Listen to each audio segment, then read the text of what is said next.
How to make gradient text in DaVinci Resolve.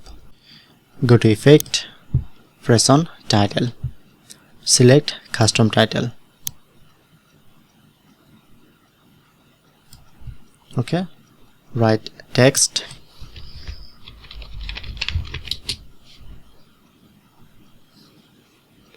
select font,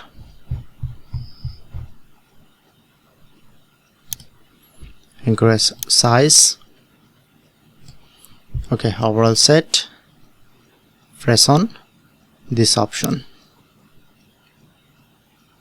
Go to type section, showing it to three different ways: solid, image and gradient.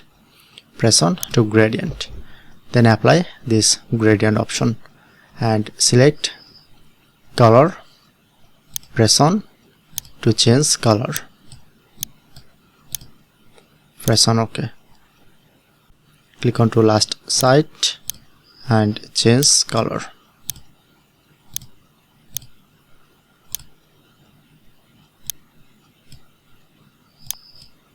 So that's it.